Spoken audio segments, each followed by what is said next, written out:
మనకు సంఘానికి కుటుంబానికి సహకారం కూడా దీవులు కనుక జరిగించిన దేవుని స్తోత్రాలు చెల్లించుకుంటూ ఈ యొక్క మరి ఉదయకాలం అంతా చదువుకున్న కదా వాక్యం మరి రాత్రి ప్రతి బుధవారం కూడా ఎందుకు లేని అనకుండా మరి మీరంతా రావడం మరి ఈ సమయాన్ని కూడా సద్వినియోగపరుచుకోవడం ఇటు గొప్ప ఆసక్తిని బట్టి విశ్వాసాన్ని బట్టి మరి తండ్రి దేవుని స్తోత్రాలు చెల్లించుకుంటూ పుణ్యానికి పొందాలు చేస్తున్నామండి.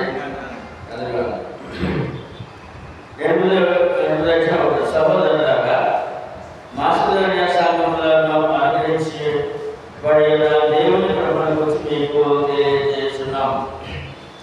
ఎలాగనగా వారు బహు శ్రమల వలన పరీక్షింపబడగా అత్యధికముగా సంతోషించేది మరియు వారు నిరుపేదలైన నన్ను వారి దాతలు తమ బహుగా విస్తరించాను.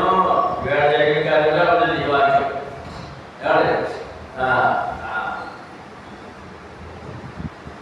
మాసిదోనియాలో క్రీస్తు సంఘం గురించి రాశారు, కొరింథీయులో క్రీస్తు సంఘానికి రాశారు. మాసిదోనియా పట్టణంలో క్రీస్తు సంఘం ఉన్నాయి. ఆ మాసిదోనియా క్రీస్తు సంఘం యొక్క సేవ, వారి యొక్క దాతలతో కొరింథీ సంఘంలో వారిని రాస్తారు. ఎందుకంటే ఈ మాసిదోనియాలో ఉన్న క్రీస్తు సంఘము దేవుని కృపను పొందినవారు. ఎవరంటే దేవుని కృపను గురించి మీకు తెలియజేస్తున్నాను. మాసిదోనియా సంఘములకు అనుగ్రహింపబడిన దేవుని కృపను గురించి మీకు తెలియజేస్తున్నాను. ఇది మాట. అంటే ప్రతి క్రీస్తు సంఘానికి ఏముంది అంటే దేవుని కృప ఉంది. ఏంటో కృప ఎఫెసీయుల పత్రిక అదే పొందినందుకు ఎఫెసీయుల పత్రిక 2వ అధ్యాయము 6 నుంచి 7 వరకు చదివితే చాలా స్పష్టంగా తెలియజేయబడుతుంది. క్రీస్తు యేసునందు ఆయన మనకు చేసిన ఉపకారము ద్వారా, అంటే ఇప్పుడు యేసుప్రభులో ఏమంటే భక్తుడికి ఉపకారమా అపకారమా? అమ్మా, యేసుప్రభుని నమ్ముకొని రక్షణ పొందితే ఉపకారమా అపకారమా? అంటే మనం ఉపకారం పొందామా అపకారం పొందామా? ఉపకారం చేసే దేవుడు ఉన్నాం, ఉపకారం పొందాం కూడా. అత్యధికమైన తన కృప మహిమ మహదైశ్వర్యము రాబోయే యుగములలో కనుపరచు నిమిత్తము క్రీస్తు యేసునందు మనలను ఆయనతో కూడా లేపి పరలోకమందు ఆయనతో కూడా కూర్చుంటు. దేవుని కృపలో ఆయన చేసిన ఉపకారం ఏంటంటే మనల్ని బాప్తిసం ద్వారా మన పాపం మరణించి సమాధానం తిరిగి లేచి ఎలా పరలోకంలో కూర్చున్నారో, బాప్తిసం ద్వారా మనకు కూడా పరలోకంలో చోటు రెడీ చేశారట, కూర్చోటం పెట్టారు. అది దైవ కృప. అందుకంటే మా భారత లోకంలో మానవుడికి వేరేది లేదు. మీ విశ్వాసం ద్వారా మీరు కృప చేతనే రక్షించబడి ఉన్నారు. ఇది మీ వలన కలిగిన కాదు, దేవుని వలనే. ఇప్పుడు మాసిదోనియా సంఘం వారు ఏం పొందారు? దేవుని కృపను. ఏంటో కృప? రక్షణ వరము. ఏంటంటే రక్షణ వరము అనగా పరలోకంలో చోటు సంపాదించుకోవడం రక్షణ. అందుకని వారు శ్రమలో కూడా సంతోషించారట. ఎందుకంటే సంతోషం వారు దొరికిన భాగ్యము కోట్లాది మందికి లేని భాగ్యం దొరికింది. రక్షణ అంటే అందుకని ఇప్పుడు 7వ చదువుతారు. ఎలాగనగా వారు బహు శ్రమల వలన పరీక్షింపబడగా అత్యధికముగా సంతోషించేది. అక్కడ ఏమంటే శ్రమ అంటే శ్రమని మనకు అర్థం తెలుసండి. శ్రమ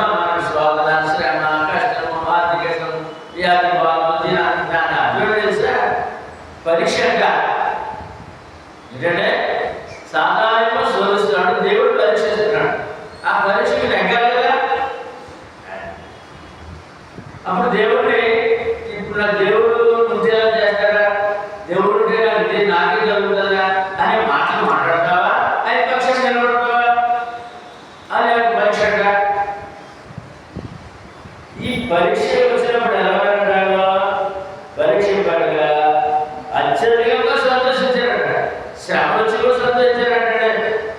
అదండి మా సిద్ధ యొక్క గొప్ప పొగుడుతున్న కట్టండి.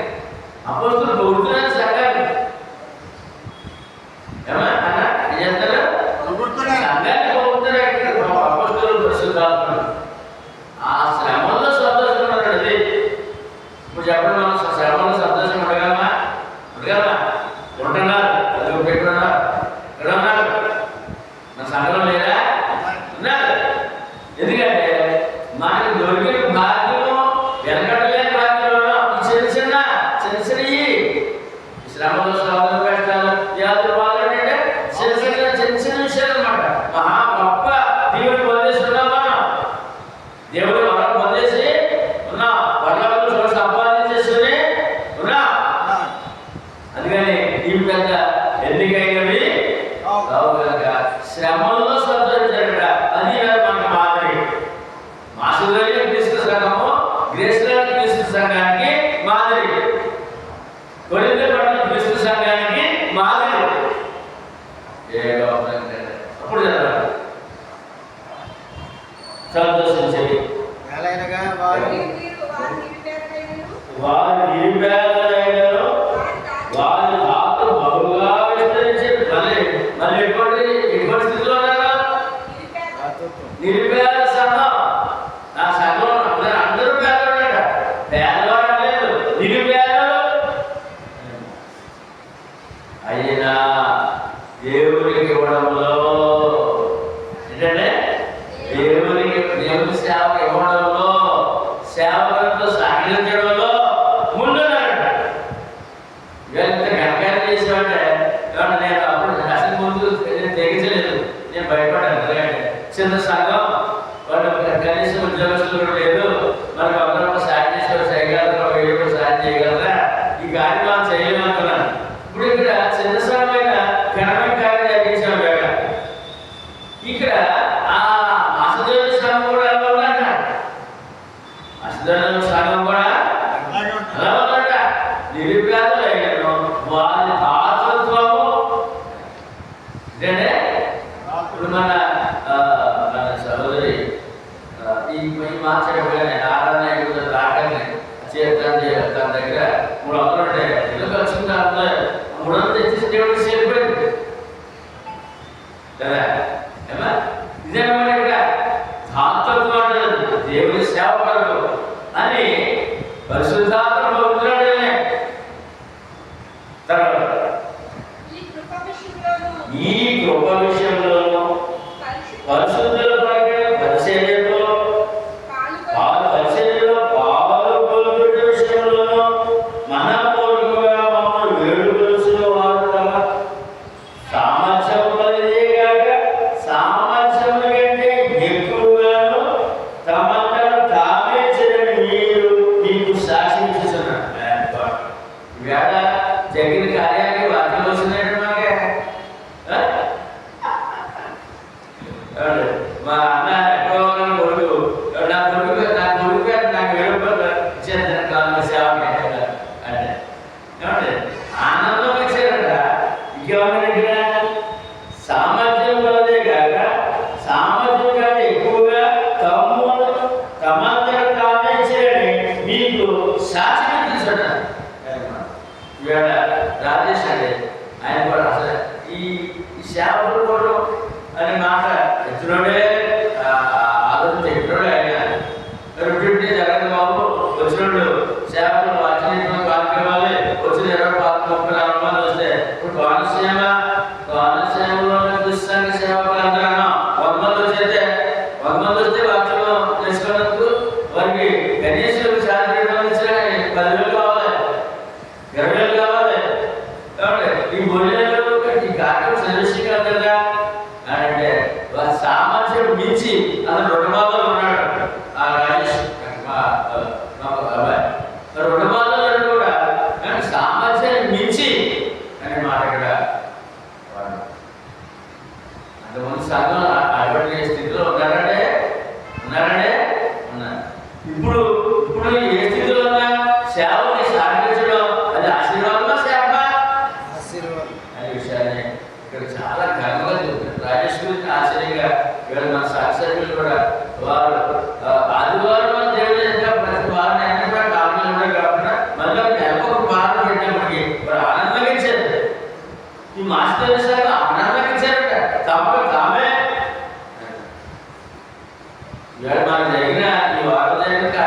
వచ్చిందండి 2000 సంవత్సరాలు రాసేది చదవగలరు.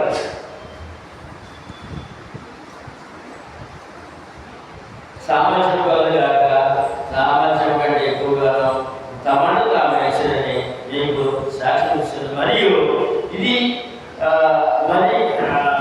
కాక మొదట ప్రభువునకును దేవుని చిత్తం వలన మాకును తమను తామే అప్పగించుకోలేదు. ఇంతగా చేయలేదని ఏం అనుకోలేదు. ముందుగా తమకు తాము సమర్పించుకోవాలంటాడు దేవుడికి. తమకు తాము దేవునికి సమర్పణ అంటాడు. సమర్పణ గల మనుషుడు అంటే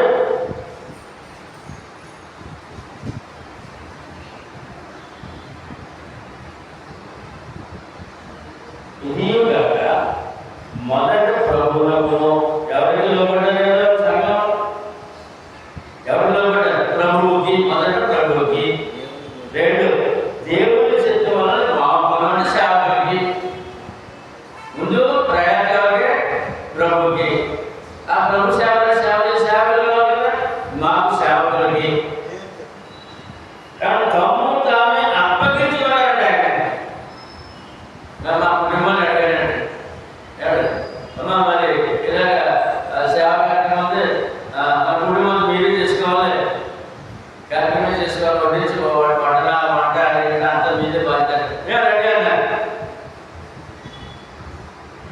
ఇక్కడ అంటారన్నమాట ఏమని? తమ్ముడు తానే అప్పగించారు ప్రభుకి సేవకులకి. సేవకు మూడు కనుక్కున్నాయి. ముందు ప్రభుకి, తర్వాత సేవకుల యొక్క నడిపికి, తర్వాత సేవకి. ఏంటంటే సేవకి దేవుడి సేవకు తమ్ము తానే అర్పించుకున్నారు. ఇంతగా చేస్తారని మేము అనుకోలేదు అన్నమాట. ఏంటంటే ఇంతగా చేస్తారని మేము వేళ అంత పుల్లెక్కిపోయిందండి. మామూలు పుల్లు అనమాట. మీకు ఇలాగ పొద్దునుంచి టిఫిన్లు, కాఫీలు, బిస్కెట్లు, తర్వాత మజ్జిగలు, మళ్ళా మా భోజనం మామూలుగా ఆ భోజనం ఏంటంటే ఇంతగా చేస్తారని అనుకోలేదంట.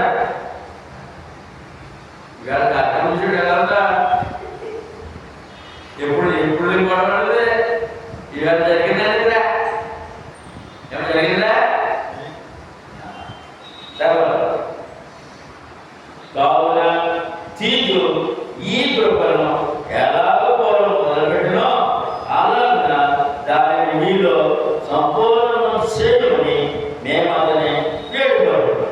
ఇప్పుడు ఈ విధంగా ఆ సంఘం ద్వారా, సంఘాల ద్వారా ఏమంటే వారు దేవుని చూసి సేవకు ఇచ్చిన కానుకలు పట్టుకొని సేవకు అందించి ఇటువంటి సేవకు సహకారిగా తీర్చని ఆయన సహసేవలు అన్నట్టు వారు ఈ యొక్క సేవలతో సహసేవకుడిగా చక్కటి పరిచయం చేస్తారట.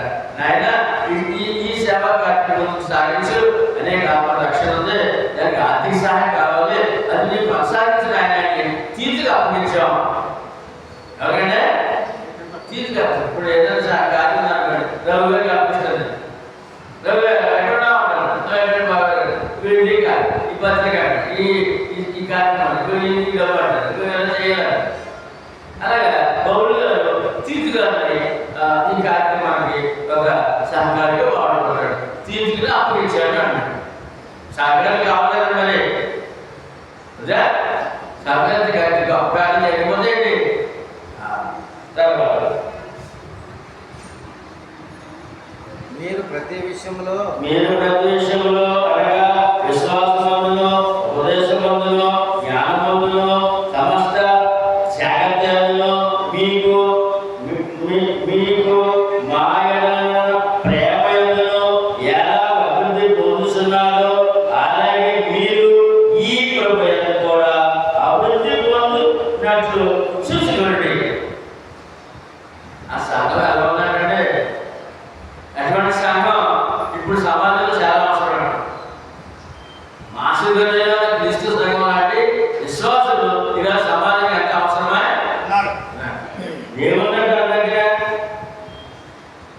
ప్రతి విషయంలోనూ అనగా విశ్వాసమందును ఎవరన్నారు? విశ్వాసమందు గొప్పవాడు ఒకటి. ఉపదేశమందును ఏమంటే ఉపదేశం పొందడంలో ఏమంటే ఉపదేశాన్ని చక్కగా నెరవేర్చుకోవడంలో, వాటి వినడంలో, ఆచరించడంలో చాలా గొప్పవారు. రెండు, దేవుని జ్ఞానము సంపూర్ణంగా సంపాదించుకున్నారు. అదే సగం. ఏ జ్ఞానం కావాలంటే దేవుని జ్ఞానం. జ్ఞానమును సమస్త జాగ్రత్త వాక్య ప్రకారం మేము మాట్లాడే మాట వాక్య ప్రకారం ఉందా, మేము నడిచే నడక వాక్య ప్రకారం ఉందా, మేము ఈ పని చేసా ఈ పని చేయకూడదా అని జాగ్రత్త. వాక్యం విన్న తర్వాత, ప్రభువు నమ్మిన తర్వాత లోపల సంబంధంగా ఉన్నామా, దేవుని సంబంధంగా ఉన్నామా, వాక్య ప్రకారం నడక నడుస్తుందా, మా రక్షణ కాపాడుకుంటున్నామా, మా రక్షణ మేము అదే ఆలోచన, అదే విశ్వాసం. అంటే ఆ రక్షణ మేము కాపాడుకుంటున్నామా, సమస్త జాగ్రత్త. ఏంటి జాగ్రత్త? దేవుడి యొక్క వాక్యం ఆజ్ఞ ఏమైంది, మా నడక ఎలాగా, ఏం చెప్పారు సేవకులు, ఏమి ఇచ్చారు దేవుడి వాక్యం అనే ఆలోచనతో వచ్చేసిన ప్రయాణం, వచ్చేసమైన జాగ్రత్త ఎందును. మన అంతేకాకుండా సేవకుల పట్ల ఉన్న మహాప్రేమ, సేవకుల పట్ల మాయంటే సేవకులు అపోస్తలులు, సేవ గారు ఉన్నాడు, ఇంకా తీర్థ ఉన్నాడు, తిమ్మోతి ఉన్నాడు, వీళ్ళందరూ కూడా ఈ సహసేవకులు ఉన్నారు. మాయంతో మీరు చూపుకునే ప్రేమ. ప్రభు మీద ప్రేమ ఉండాలి, సంఘం మీద ప్రేమ ఉండాలి, సేవకుల ప్రేమ ఉండాలి. చూపుడు ప్రేమలో ఇన్ని రకాలుగా అభివృద్ధి. వీళ్ళకి అభివృద్ధి ఏం కాకుండా ఇక్కడ ఆర్థికంగాను కుటుంబపరంగా అభివృద్ధి లేదండి. సేవపరంగా అభివృద్ధి ఉందండి, విశ్వాసపరంగా అభివృద్ధి ఉందండి, దేవుని జ్ఞానపరంగా అభివృద్ధి ఉందండి, సేవకులతో సాగించి పనిచేయడంలో అభివృద్ధి ఉందండి అన్నట్టు అభివృద్ధి పొందుతున్నారు. అలాగే మీరు ఈ కృపయందును కూడా అభివృద్ధి పొందుతున్నట్లు చూసుకోండి. అంటే ఏ కృప? ఏ కృప? దేవుని కృపయందు. అది అనిపించబడద్దు, దేవుని సేవ పెట్టద్దు, సేవకులతో కలిసి పనిచేయడం మానద్దు, సేవకులు కలిసి పనిచేయడం అనద్దు.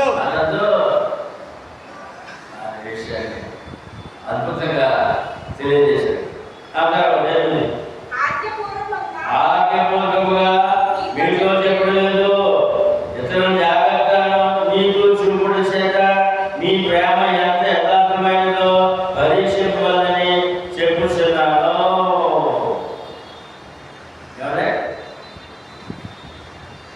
కొరింథీయుల క్రీస్తు సంఘానికి, మాసిదోనియ క్రీస్తు సంఘాన్ని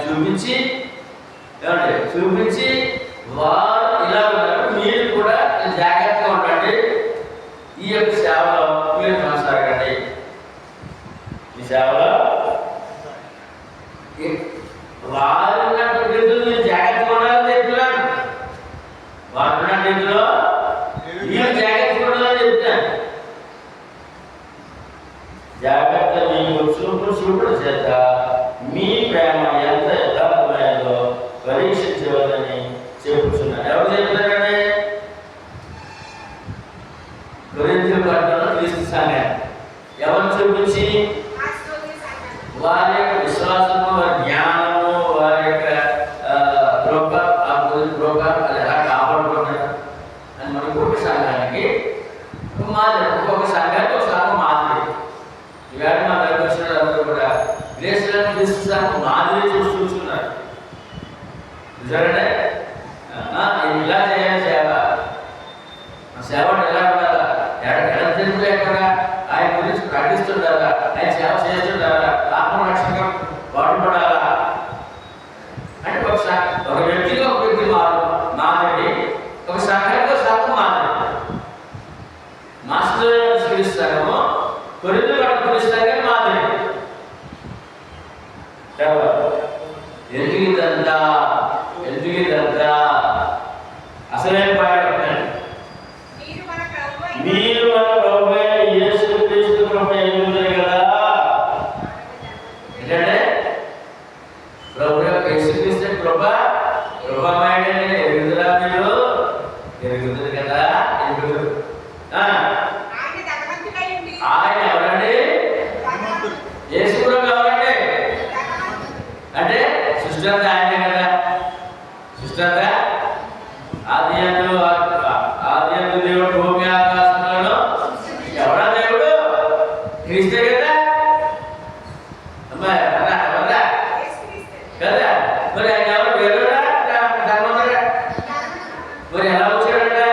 ఆయన ధనవంతుడయుండియు మీరు తన దారిద్ర్యం వలన ధనవంతులు కావాలని మీ నిమిత్తము దరిద్రుడాయన. ఎంత తగ్గిపోతాడండి యేసు ప్రభు మన రక్షకుడు. దరిద్రుడు పిలుస్తారు ఇక్కడ పరిశుద్ధాత్మ. మీ కొరకు ఎవరా మీరు? ఎవరా మీరు? ఎవరా మీరు? నా కొరకు. అక్కడ కొరింథీ పట్టణం క్రీస్తు సంఘం కొరకు, క్రీస్తు సంఘం కొరకు, క్రీస్తు సంఘం విశ్వాస కొరకు, విశ్వాస కొరకు, నా కొరకు. నా కొరకు ఏమంటే ఐశ్వర్యవంతుడు ధనవంతుడైన దేవుడు రిక్తుడుగా లోకానికి మరే గర్భాన్ని నుంచి ఆయన ఇల్లు చేశాడే. ఆయన పుట్టినిల్లు ఒక చిన్న కొండ గుహ. వాళ్ళ వంశం వచ్చే గుహ కొండ కదండి. కొండను వచ్చేసి అది ఇల్లుగా చేసుకుంటారు అన్నమాట. రాత్రి మనకు ఎన్నో మజాకులు ఎన్నో మన కాలు చిన్న ఇసుకని కూడా పుచ్చుకోకూడదు. టెన్షన్ కట్టికి రాళ్ళ మీద కట్టికి రాళ్ళ మీద పడుతుంది. ఒక చిన్న రాత్రి గుహలో ఆయన జననం బెత్లెహేములో పూర్వీకుల నుంచి వచ్చిన యెషయా దగ్గర నుంచి దావీదు ప్రవక్త వారి ఆ పితరుడైన దావీదు దగ్గర నుంచి కూడా వచ్చిన ఆ రాతి గుహలో అది ఆయన ఇల్లు. మళ్ళా అక్కడి నుంచేమో నజరేతుకి అక్కడ రాతి గుహ.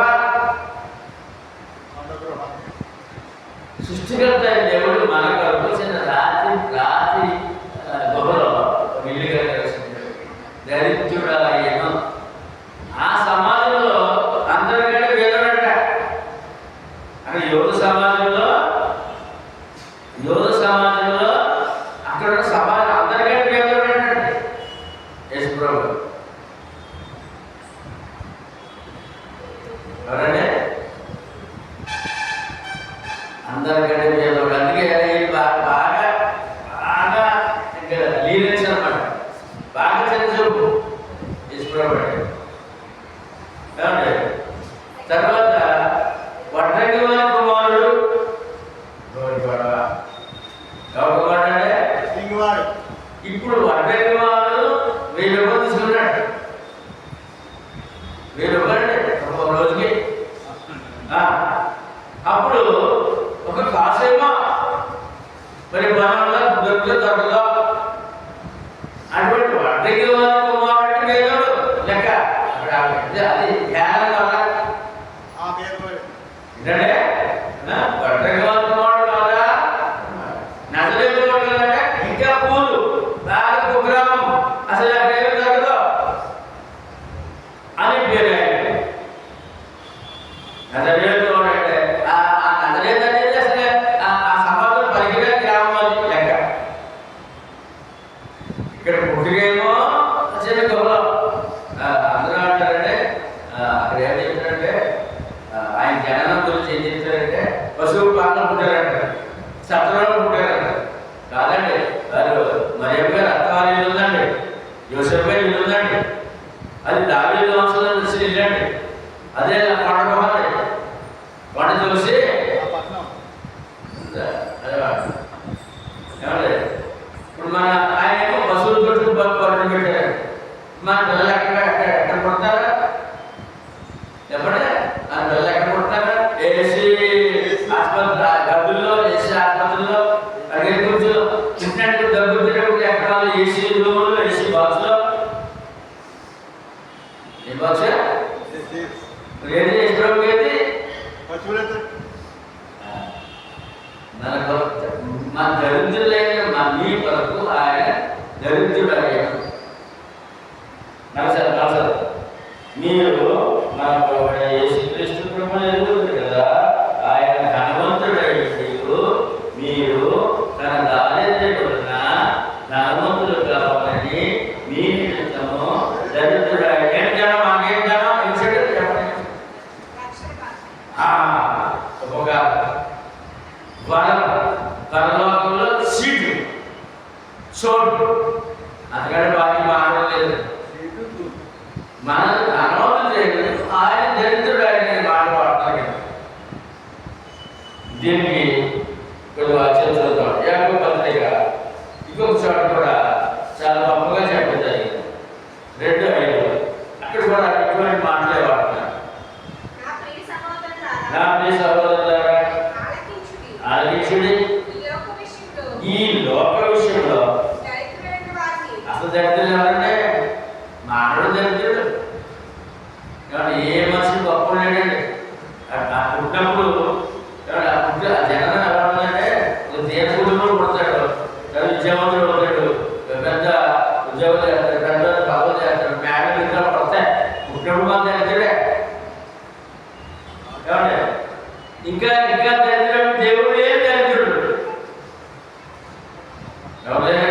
దేవుడు లేనివాడు సృష్టిపూర్తి చేయడం అంటే అన్యుడు ఏమన్నా తెలుసంటే దేవుడు లేనివాడు. అన్యుడు ఏమన్నారంటే ఎపిసిబల్ ఇక్కడ ఆఫీస్ ఎపిసిబల్ ఎపిసిబల్ 2 బాగున్నారు. మానవ దరిద్రుడు అంటే దేవుడు లేనివాడు దరిద్రుడు అంటే అసలు బయట అమ్మా 2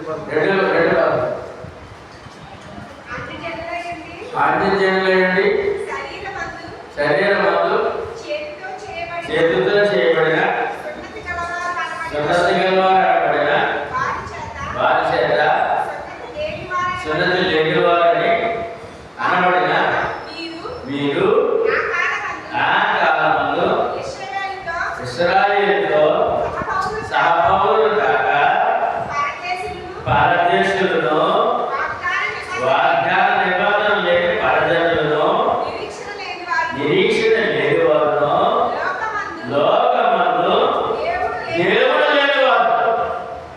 దేవుడు లేనివాడు దరిద్రుడు. దేవుడు లోకం ఎవరు దరిద్రుడు? ఇప్పుడు మన ధనవంతులున్నా దరిద్రులున్నా అది ఆ త్యాగం నిలబడాలి. ఇప్పుడు జీవితకాలం నిలబడాలి. నేను దరిద్రుడు కాదు, పరలోక ఆస్తికి వారసురాలు నేను, పరలోక ఆస్తికి వారసుడిని, వరపుత్రుడిని, వరపుత్రికను. వరపుత్రుడు దేవుడు లేనివాడు. యాకోబు పత్రికలో కూడా ఈ విషయాన్ని మనం జ్ఞాపకం చేస్తాం. 2:5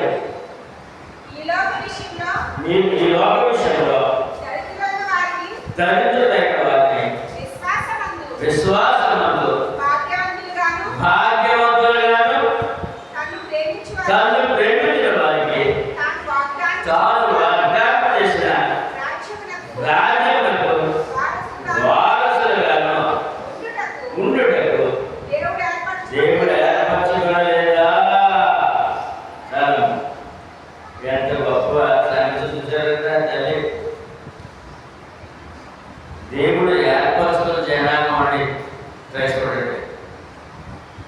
ఆది కాలంలో ఇశ్రాయేలు ప్రజలను ఏర్పరచుకున్నారు. ఇప్పుడు లోకమంతటిలో రక్షణ పొందిన వారి దేవుని జనాంగము దేవుడు ఏర్పాటు చేసుకునే జనం. ఇది అసలైన ఐశ్వర్యం. ఈ మాటకి మొదటి పేతురు పత్రిక 2వ అధ్యాయం 9-10 చదివితే మనకు ఎవరో చెప్తారు అక్కడ. అయితే మీరు చీకటిలో నుండి ఆశ్చర్యకరమైన తన వెలుగులోనికి మిమ్మల్ని పిలిచిన వారి గుణాతిశయములు ప్రచురము చేయ నిమిత్తము ఏర్పరచబడిన వంశము. ఎందుకంటే క్రైస్తవుడు దైవ అంశ, దైవ అంశ. ఎవరంటే మన వంశము దైవ వంశము. ఎవరి వంశం? పలానా వంశం అండి, పలానా వాళ్ళండి, ఏమండి రామవాళ్ళండి, ఇంకోవాలండి, వాల్మీళ్ళండి, ఎప్పండి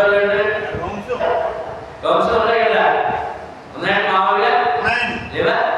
ఇప్పుడు ఎప్పంతో వచ్చారు మరి మన దగ్గర రాజగోపాల్ పెద్ద కొట్టు పెద్ద పేరు. అలాగే వంశం ఏమండి. అలాగే ఇశ్రాయేలు ప్రజలు వారి వంశాలు అన్నమాట. ఇప్పుడు క్రైస్తవుడు దైవాంశ, దైవ వంశము. ఈ డిగ్రీ అవసరండి, ఈ డిగ్రీ కాలం వస్తుందండి. రక్షణ పొందడానికైనా ప్రభు నామనుడుగా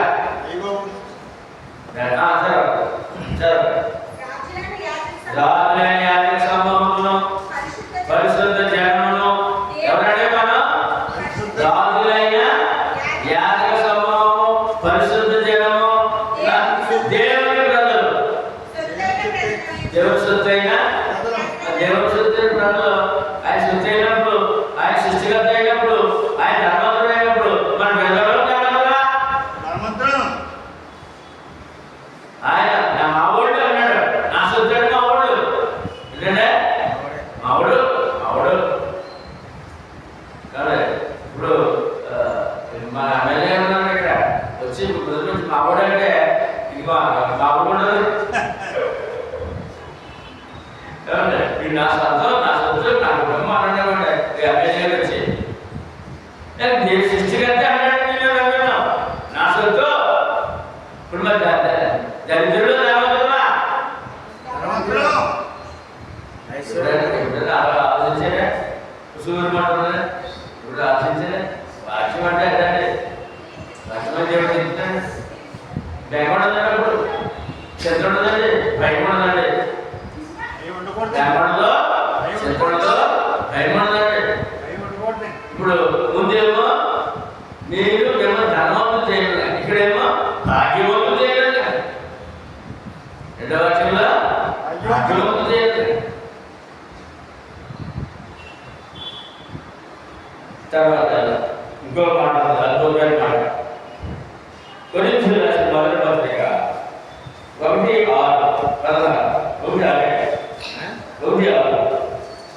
కొరింథీయులకు రాసిన మొదటి పత్రిక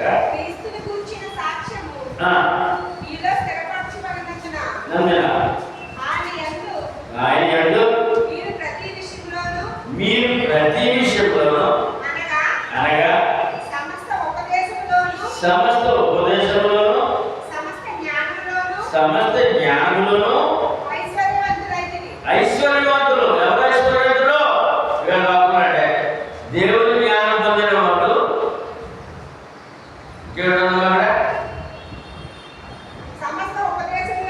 దేవుని ఉపదేశం పొందినవాడు, ఆ ఉపదేశం పట్టుకున్నవాడు సమస్త జ్ఞానంలోనూ ఐశ్వర్యవంతుడు. దైవ జ్ఞానం కలిగినవాడు ఐశ్వర్యవంతుడు, దేవుని ఉపదేశాన్ని పట్టుకున్నవాడు ఐశ్వర్యవంతుడు, దరిద్రుడు కాదు. ఇప్పుడు మనకి దేవుని ఉపదేశం దొరికిందా? పట్టుకున్నారా? మీరు దైవ జ్ఞానం పొందామా? లోక జ్ఞానం పొందే కదా. అప్పుడు ఏమైనా ఐశ్వర్యవంతులు అయితే ఏమంటే ముందు ధనవంతులు, 2 భాగ్యవంతులు, 3 ఐశ్వర్యవంతులు. ఆయనకి గొప్ప ఐశ్వర్యం అన్నాడు. ఇంకేముందండి బాబు? తిరిగిలా ఐశ్వర్యవంతులు అంటే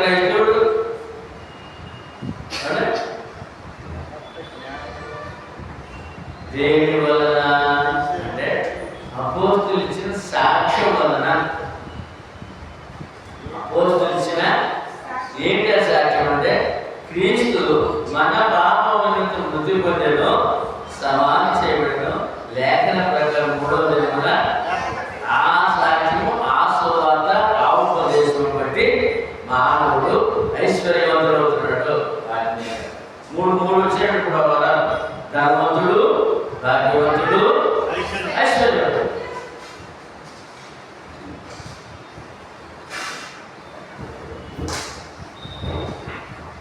తర్వాత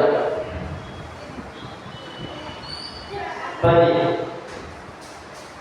ఈ 3 మాటలు చేయడానికి క్రైస్తవుడు క్రీస్తు సంఘం సువార్త ప్రకారం సువార్త అన్నది కూడా దరిద్రుడు, అందులో తీసుకుని అంత కట్టగా దరిద్రుడు, అన్నది కూడా దరిద్రుడు అని దేవుడు లేడు. అన్ని తీసుకున్నాడు దరిద్రుడు, తీసుకున్న మళ్ళీ బాగా కలిసిపోడు ఇంకా దరిద్రుడు, మళ్ళీ బాబు కలిసిపోయి ప్రమాదం ఉంది కదా, ఉందలేదండి? అదే లోపల కలిసిపోయి ప్రమాదం ఉందా లేదా? రక్షణ పొందిన వాడు ఉందా లేదా? రక్షణ అంటే 3 రకాల దరిద్రులు కనపడతాయి. 3 రకాల ఐశ్వర్యులు కనపడతాడు. ఒక ధనవంతుడు, ఒకడేమో అభిమానుడు, ఒకడేమో 10వ వచనం. ఇందుకు కూర్చిన నా ఆత్మను చెప్తున్నాను, సంవత్సరం క్రితమే ఈ కార్యము చేయటే కాక చేయ తలపెట్టడంలో కూడా మొదటి వారే ఉండిన మీకు మేలు. ఏమంటే ఇటువంటి సేవా కార్యక్రమాలు ఆలోచించాలంటే కొలిది పట్టణం తీసుకు సేవ చేయాలి. మన దేవుడి సిద్ధాంతం కొంత దేవుడు ఖర్చు పెట్టాలి, సేవ చేయాలి. సేవ ఉంటే సేవ అనేక సేవలు ప్రకటన చేయాలి అని సంవత్సరం క్రితం అనుకున్నారట. ఈ కాలం ఇవ్వాలని, సేవకు కాలం ఇవ్వాలని సంవత్సరం చేయగలరంటాడు. సంవత్సరం నుంచి ఏంటంటే సంవత్సరం ముందు అనుకున్నారట. సంవత్సరం అంతా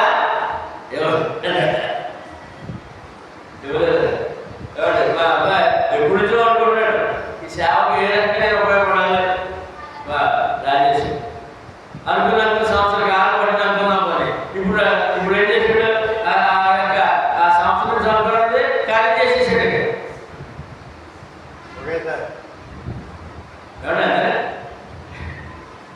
మా సహోదరుడు సార్ ఎప్పుడు గడ్డేడుకోవాలంటే చేపలు కూడా పెట్టలే పిలుచుకోవడం లేదా అని అంటారు. సంవత్సరం దాకా కూడా ఆలోచన. ఇప్పుడు సంవత్సరం దాకా కూడా అలాగే ఆగిపోతుంది. ఇక్కడ మరి నెరవేరాడు అనుకున్నానే జగన్ మళ్ళీ చదువున్నాడు.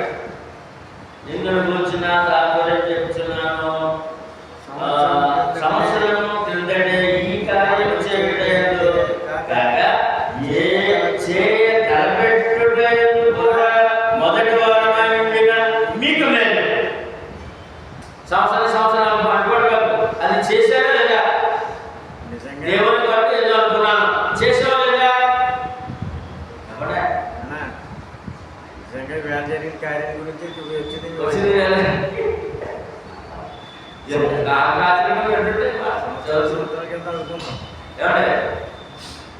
ఇప్పుడు సంవత్సరం అనుకోవడం కదా, చెయ్యాలా చేయగా? చేస్తే ఏం జరుగుతుందంటే మీకు మేలు. ఇప్పుడు చెప్పండి, వేళ సేవ చేసిన ఆ కుటుంబానికి, సంఘానికి, మా రాజేష్కి మీరు ఎలా చేద్దామంటే మీ సిద్ధపాటికి మేలా కీడా? దేవుని సేవ మేలా కీడా? అది పోద్దు. ఎందుకంటే మాకు మా నాన్న పట్టజాలంటే మా తమ్ముడు అయితే కన్నీళ్ళు తీసుకున్నాడు. ఇంత గొప్ప సేవ దేవుడు నా కొడుకు ద్వారా చేస్తున్నాడని చెప్పి ఆనందపడు. మీకు మేలు, సేవ నీకు మేలు. అది మా కష్టపడు చెప్పండి. సేవ మేలేదా? దేవుడి సేవ అండి, అబద్ధం కాదండి, మన అసగుడు కాదండి, బొమ్మ పూజ కాదండి, నిజమైన సత్యవాక్యం సత్యదేవుని సేవ అండి.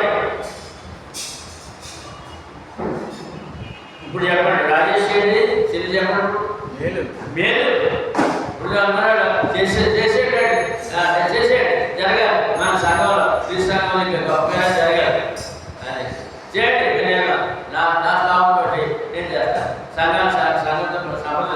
సంఘంతో సంప్రదించాడు అని చెప్పి అది ఈ కార్యక్రమం వల్ల అనుకున్నది నెరవేర్చడం వల్ల నీకు మేలు. అందుకే దేవుడు అనుకుంటే నెరవేర్చేయాలండి. సంవత్సరం జరపడం మన దగ్గర ఉండకూడదు. ఇప్పుడు సార్ సంవత్సరం తరబడి అనుకున్నాను కానీ అంటే జరిగిపోతుంది ఆ సేవ. జరిగిపోతే నీకు మేలు. ఇప్పుడు ఎక్కడ డ్రెస్సులు మేలు ఉన్నాయి, వీళ్ళు ఉన్నాయి. సంగతి చూడాలి మేలు కార్యక్రమం మన కార్యక్రమం చూడండి అన్న కార్యక్రమం సరిపోయిందా? 100 రూపాయలు ఎవడా మేలుకరమైన కార్యం చేసాం. 11 కావున తలపడుటకు సిద్ధమైన మనస్సు మీలో ఎలా కలిగినో అలాగే మీ కలిగి కొలది సంపూర్తి అయినట్లు మీరు ఆ కార్యము ఇప్పుడు నెరవేర్చండి.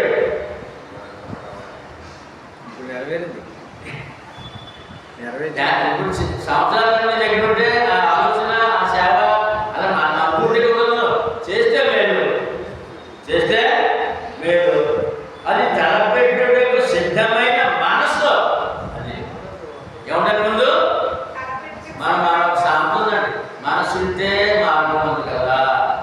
ఎందుకంటే ఏ కార్యాన్ని ఏముందంటే మనసు ఉంటే మనసులో తలపెట్టి వస్తే అది చేయాలని నిశ్చయించుకుంటే ఇంక భయపడకుండా ఆ కార్యం గురించి గృహ నిర్మాణమో శుభకార్యమో లేకపోతే ఏదైనా ఇంకా ఏ కార్యం మన జీవితంలో ఏ కార్యమైనా సరే భయపడకుండా ముందు మనసులో రావాలి. ఎక్కడ రావాలంటే మనసు ఉంటే మార్గం ఉంది కదా. ఇక్కడ తలపెట్టు సిద్ధమైన మనసు మీలో ఎలా కలిగినో అలాగే మీ కలిగి కొలది అక్కడ ప్రయాణించింది. దేని కొలదంటే దేవుడు నీకు ఇచ్చిన కొలది. అందులో అప్పు చేసి కాదు. అప్పు చేసి ఆ దేవుడు సేవ చేయగలదు. కలిమిలో మీ కలిమిలో ఇప్పుడు మీరందరూ సహకరించారు. అది సహకరించారు ఉన్న దాంట్లో నిజమా కలిమిలో మీ కలిమి కొలది సంపూర్ణమైనట్లు మీరు ఆ కార్యమును ఇప్పుడు నెరవేర్చండి. ఆగిపోతుంది అనుకోండి. నేను అనుకున్నాను దేవుడు కానీ ఆగిపోతుంది అనుకోండి. నిర్లక్ష్యం అనుకోండి.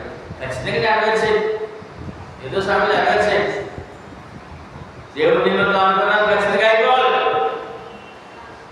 ఇవాళ మా ఆనందంగా అవ్వలేవండి. ఇప్పుడు నుంచో అనుకోలే కానీ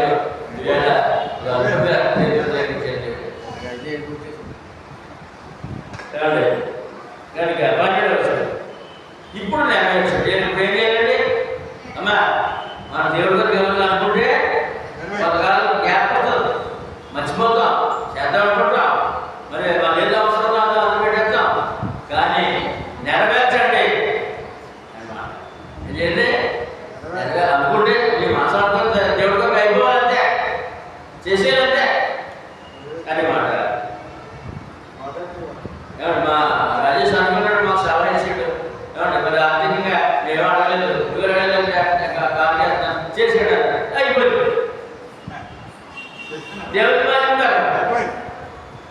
ఇప్పుడు సంఘాశీర్వాదం సేవలకు ఆశీర్వాదం ఎవరైతే ఇందులో పాల్గొన్నారో అందరికీ ఆశీర్వాదమే.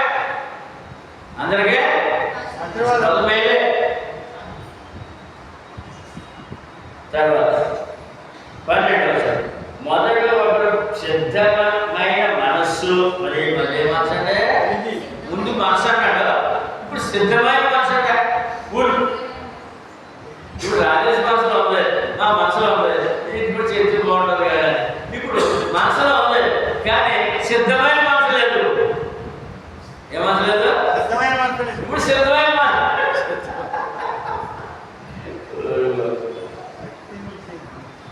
ఒకడు సిద్ధమైన మనసు కలిగి ఉంటే శక్తికి మించి కాదు కానీ అప్చేసి కాదండి. అసలు అప్చేసి ఇమ్మంటాడు, అప్చేసి చేయమంటాడు. ఇది దేవుడు ఇలాగ నా కళ్ళ వచ్చాడు, ఈ కార్యం చేయమన్నాడు అంటే 10,000 20,000 అప్పు చేసి ఇచ్చేసేవాడు చాలా మంది అమాయకులు కాదు. అలా చెప్పలేదు. మీ శక్తికి మించి కాదు కానీ కలిమి కొలది అని నీకు ఏం కలుగుతుందో అందులో దేవుడు చేయి, అందులో దేవుడికి పని చేయి. ఏం చేస్తావు చేయి. కలిమి కొలది ఇచ్చినది ప్రీతికరము ఎవరికి? దేవుడికి. అన్నా ప్రీతికరము ఎవరికి ప్రీతికరం? దేవుడికి. ఏం చేస్తే కలిమి కొలది చేస్తే నీ ఉన్న దాంట్లో దేవుడు చేస్తే సిద్ధ మనసుతో చేస్తే ఏమంటే ఈ విషయం చెప్పానంటే చాలా మంది ముందు అడ్వాన్స్ వచ్చేది. సిద్ధ మనసు అంటారు. అది కలిమిలో మళ్ళా అప్పు చేసి కాదు. ఏమంటే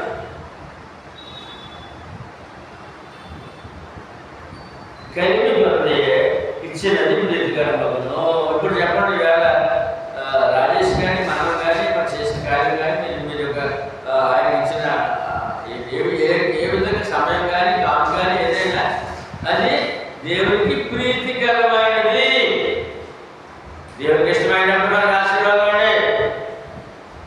దేవుడికి ఇష్టమైనప్పుడు ఆశీర్వాదమే అని మాట. ఈ ప్రీతికరమైన మాట ఇంకో చోట చూద్దాం. ఫిలిప్పీయుల పత్రిక సేవకులతో కలిసి పనిచేస్తే, దేవుడు పనిచేస్తే 2:18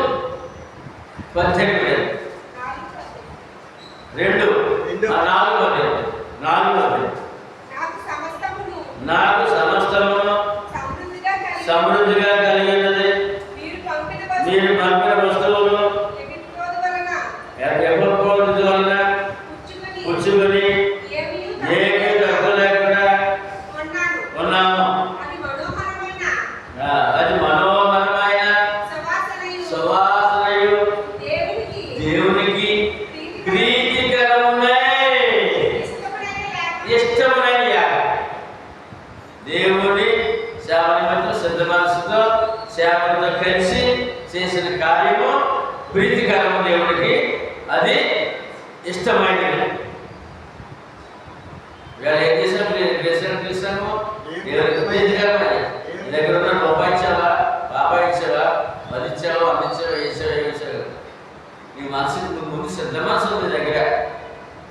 ఏ మనసు ఉండాలంటే సిద్ధ మనసు ఉండాలి. రాజేష్ అతను నిశ్చయించుకున్నాడు, సిద్ధ మనసు కలుపుకున్నాడు. ఇగో నా వాక్యం అన్నాడు.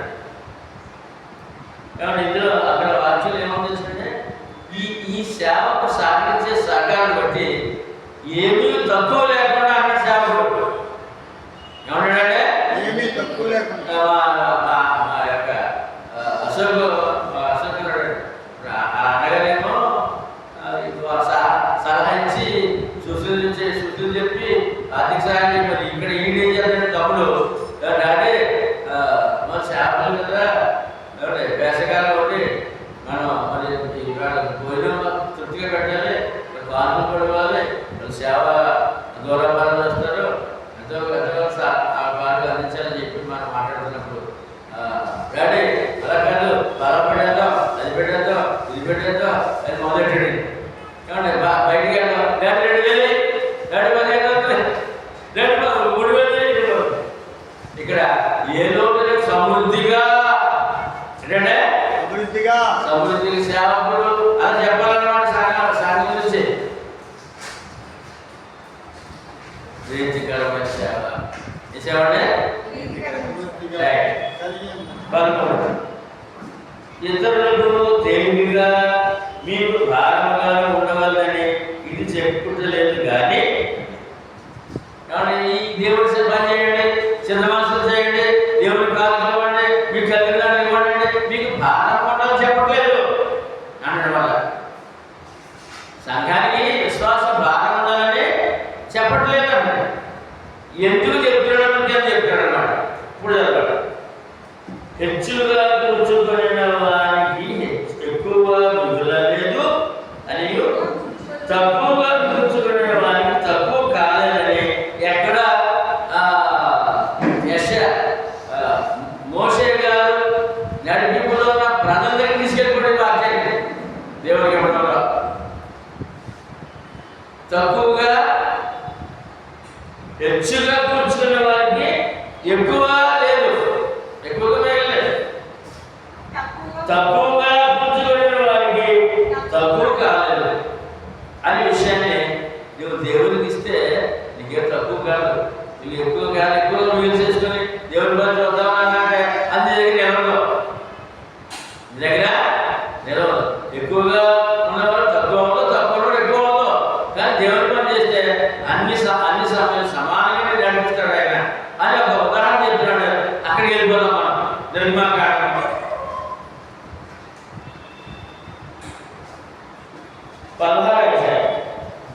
16 చూద్దాం. అవి ఏం చేయాలి? ఇది సాయంకాలం మీరు మాంసం తిందరు, ఉదయం ఆహారం చేత తృప్తి పొందదు. అప్పుడు మీ దేవుడే యెహోవా నేనే మీకు మీరు తెలుసుకోవద్దని వారితో చెబుతున్నాను. ఇప్పుడు నిర్మాకాండం 16:12. ఏమంటే ఇక్కడ సందర్భం చూసండి. దేవుడు పాలుగా ప్రవృత్తి దేశిస్తానని నడిపిస్తానని మోసే నాయకుడిగా సేవకుడుగా కొన్ని లక్షల మంది ఉన్నారండి, నడిపిస్తున్నారండి. నడిపిస్తుంటే అక్కడక్కడ ఏమండి ప్రయాణ అవసరం చేత మళ్ళీ కొంత మీరు అక్కడ డేరా వేసుకొని నివాసంగా నెల 2 నెలలు అక్కడ ఉండడం, ఈ కార్యక్రమంలో ప్రయాణం సాగుతుందన్నమాట. ఒక చోట వారు దిగారు, గుడారాలు వేసుకున్నారు. ఆ గుడారాల్లో కూర్చుని ఏడుపడ్డాడు. ఇశ్రాయేలు ప్రజలంతా ఏడుపడ్డాడు. వీళ్ళ బీసులు పెద్ద చిన్న అందరూ కూర్చుని గుడారాలు వేసేసుకున్నారు. కూర్చున్న తమాషగా ఇంకా అందరూ ఆలోచించుకుని మొత్తం ఒక గుడారం మొదటిలో ఆడటం మొత్తం కొన్ని వేల గుడారాలు అనమాట. పెద్ద మైదానంలో అక్కడ స్టేజ్ చేస్తారనమాట. ప్రయాణంలో చూడండి, ఐగుప్తు నుండి కానాను వెళ్తున్నారు, వాళ్ళు దగ్గర ప్రాబ్లం చేసి వస్తారండి. ఈ ప్రయాణంలో అక్కడక్కడ మజిలీ చేశారు. ఆ మజిలీ చేసినప్పుడు గుడారాలు వేసుకునేవారు. ఆ గుడారాలు వేసుకుని గుడారాలు ఎడుతారంట. అయ్యో అక్కడ ఐగుప్తు దేశాన్ని విడిచి మనం వచ్చేసాం. అక్కడ ఏమండి కొండల నిండా మాంసం వండుకు తినేవాళ్ళము. ఏంటంటే కొండల నిండా అంటే ఏంటి ఐగుప్తులంటే కొండల నిండా మాంసం వండుకు తినేవాళ్ళు. 16 చదవడం ఇంటికి వెళ్ళి ఏమండి ఒకసారి చదవడం ఇంటికి మన సమస్య. కొండల నిండా మాంసం వండుకు తినేవాళ్ళు. మాకు ఇక్కడేమో కూరగాయలు లేవు, మాంసం లేదు, ఉల్లిపాయలు లేవు, బంగాళదుంపలు లేవు. ఏమి లేవు, బంగాళదుంప అవి లేవు, ఇవి లేవు. మరి రోజు మాంసం తినేవాళ్ళు. చెప్పడం కొడితే కొట్టారు, కొట్టడానికి కొట్టేసుకోరండి. భోజనం చేసేప్పుడు ఆ టైంకి అక్కడ ఆ పనులు రాకపోతే ఆ రాను వారు కనుక దెబ్బతింటే తిన్నాం. కొండల నిండా మాంసం ఉండదు తిన్నాం. ఇక్కడ మాంసం లేదు, కూరగాయలు లేవు, ఉల్లిపాయలు లేవు, నీళ్ళు లేవు, ఆహార సాయంత్రానికి లేదు. ఎందుకు తీసుకొచ్చారు మమ్మల్ని నీ దేవుడు నువ్వు అని చెప్పేసి మోస మీద తిరగబడిపోయాడు. దేవుడి మీద సేవడి మీద తిరగబడిపోతే అప్పుడు దేవుడిని మార్పెట్టుకున్నాడు. మోసగా మార్పెట్టుకుంటే అప్పుడు ఆయన అన్నాడు, రేపు పెట్టమాంసం తగ్గాలని చెప్పు. ఏ మాంసం? కూరేళ్ళు వస్తాయి, పెట్టమాంసం తింటారు. రోజు మన్నా, రోజు ఆహారం తింటారని చెప్పు. ఇది నేను చెప్పానని చెప్పు, ఏడాదని చెప్పు. ఆ సనుగులు నీ మీద కాదు, నా మీద సనుగులు నాకు వినపడ్డాయి. నాకు వినపడ్డాయి. మన దేవుడి గురించి ఏదో సరిగ్గా వినపడుతుందండి. అని పక్కన వాడు మనిషి వినపడిపోతుందండి ఆయనకి. నీ మీద కాదు, నా మీద సరిగారు నాకు వినపడ్డాయి. అయినా నేను నడిపిస్తాను కదా, అలా ఏం చేయడు. ఇప్పుడు మాంసం పెడతాను, ఏం పెడతానా? పెట్ట మాంసం పెడతాను. ఏమంటే రోజు ఆహారం పెడతాను. ఏం పెట్టని వాడుగా, సాయం చేయలేని వాడుగా దేవుడికి తిరుగుబాటు చేసి మాట్లాడతాడండి. ఇంకోసారి మనం కూడా అన్ని మేలు పొందిన చిన్న కష్టం వస్తే దేవుడి మీద నింద చేస్తాం. ఆ నింద ఏమో తెలుసండి, నేను వింటున్నాను అన్నట్టే. ఆ సనుగుడు అంటే నేను వింటున్నాను అన్నట్టు. తర్వాత 11 కాగా సాయంకాలం సూర్యుడు వచ్చి వారి పాలన కప్పెను, ఉదయమున మంచు వారి పాలన చుట్టూ పడివాడు. ఇస్తానని పెడతానని మాసం పెడితే మాసం వచ్చేది. ఏమంటే పెద్ద తుఫాను గాలి కింద వచ్చండి, పెద్ద రాసుల కింద. టెన్త్ ఫంక్షన్ చేసినప్పుడు కోళ్ళు తెచ్చి ఆ కోళ్ళు అమ్మే అతను కొట్టే అతను పెద్ద రాసి కింద ఎత్తాడంట. పెళ్లి ఫంక్షన్ అక్కడ కొట్టాలి, కొట్టు మాంసం పోదు. కోళ్ళు రాసేసినట్టుగా పెట్టులు రాశారన్నమాట. ప్రతి గుడారం దగ్గర వేసారు కదా, మాంసం అడిగారు కదా. ఏమంటే ఈ మోసే గారు అంటాడు, ఎంతమంది మాంసం పెట్టడానికి మా కూడా తెచ్చుకొని గొర్రెలు కానీ మేకలు కానీ ఈ యొక్క ఆవులు కానీ ఒక రోజు కూడా సరిపోవు దేవా, ఎక్కడ పెట్టారు మాంసం? సముద్రం చేపలు తెచ్చినా అన్ని తెచ్చినా వీళ్ళు పెట్టి సరిపోదు, ఎక్కడ తెమ్మంటారు నన్ను అన్నాడు ఆయన. అటువంటిది 3 ఏళ్ళు ఏంటంటే అన్నాడా వచ్చేసి ఏంటంటే అన్నాడు వచ్చేసి కూరలు వచ్చేసి మన ఆహారం వచ్చేసిందంట. ఇంకా వర్షం కూర్చొని కూర్చొని ఆహారం పడిన ఆ మంచు ఇరిగిపోయింది. అది ఇరిగిపోవడం అంటే ఏంటి? మంచు పడ్డది, అది ఆరిపోయింది. నూగు మంచు వలె సన్నని కనుమలు అరణ్యము భూమి మీద ఏమంటే ఊరిలో అన్నారు, బూరెలు వచ్చేది, ఆహారం అన్నారు, మంచిగా కూర్చేసిందండి. బాగా చుట్టూ ఈ గుడాలు ఎన్నో 8,000 గుడాలు ఉన్నాయి, అన్ని వేల గుడాల చుట్టూ మంచి కూర్చేసిందండి. అదేమో ఎండ వచ్చిందంతా ఆరిపోయి ఒక ధాన్య రాశి ఉంది అయిపోయిందండి. ఏమైందంటే ధాన్య రాశి. ఇశ్రాయేలు దాన్ని చూసినప్పుడు ఏమీ తెలియక ఇది ఏమి ఏంటంటే ఏమన్నారా? ఇదేమి ఇదేమన్నా దానికి ఆ భాష ఏంటంటే తెలుగు మన్నా. ఇప్పుడు మన్నా సాంగ్ వచ్చిందండి, దాని పేరేంటి? ఇదేమి సాంగం? ఎంత బాగా చేసింది. ఆ మాట కూడా అర్థం కాకపోతే ఎలాగంటే ఏంటంటే ఇదేమి అన్నారు. చుట్టూ తెల్లటప్పటికి రాత్రి ఏడ్చాడు కాబట్టి మోసే ప్రార్థన సేవలు ప్రార్థన చేశాడు. వాడికి పొద్దున ఆహారం పెట్టేశాడు. తెల్లవాడు కూర్చేసింది, చుట్టూ రాష్ట్రం పడిపోయింది. ఇదేమి అన్నారు. మేము రాత్రి చూడలేదే.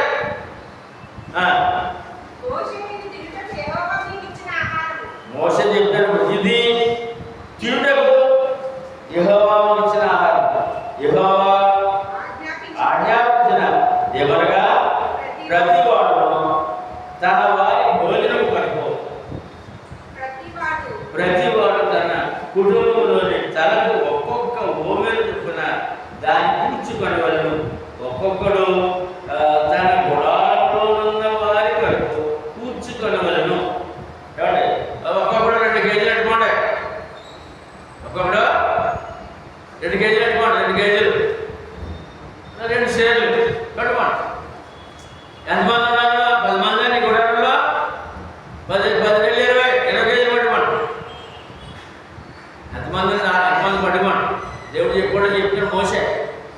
ఎక్కడి నుంచి? ఆ రాశిలో నుంచి. నిర్ణయించండి. ధాన్యం రాశి ధాన్యం రాశి